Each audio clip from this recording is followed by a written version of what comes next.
les violences conjugales des hommes qui se disent chrétiens, qui se prennent pour le Dieu de leurs femmes, de leurs enfants. Je ne veux pas avoir de relation avec quelqu'un qui se dit frère et qui frappe sa femme.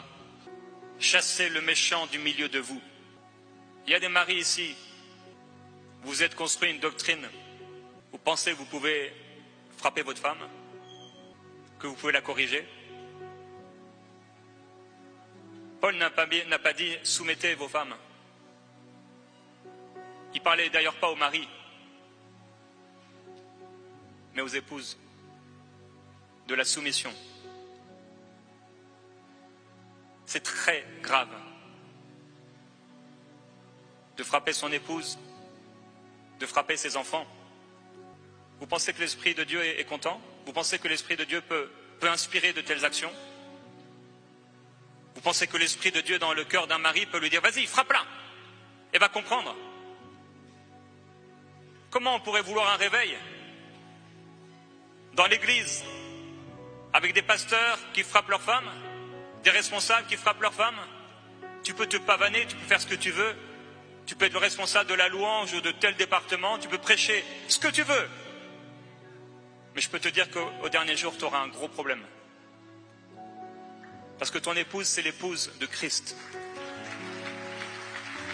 Peu importe ta culture, peu importe, c'est pas notre culture qui compte.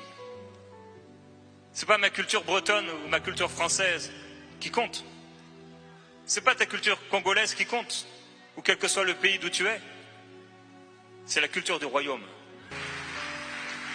Jamais je n'ai vu Jésus, à aucun endroit dans les évangiles, commencer à frapper un pharisien ou un de ses disciples pour qu'ils comprennent quelque chose. Que votre douceur soit connue de tous. Ce n'est pas par la haine et par la violence que les choses sont changées, que les cœurs sont transformés. L'amour triomphe de tout. On pense que on peut diriger avec méchanceté, comme des païens, et après on va à l'église et on dit « Voici le temple de l'Éternel, c'est le temple de l'Éternel » et on chante. Ta femme ne peut pas venir à l'église parce qu'elle a des bleus sur elle. Misérable que tu es. Pire qu'un païen. Si tu ne te repens pas, tu auras des gros problèmes avec Dieu.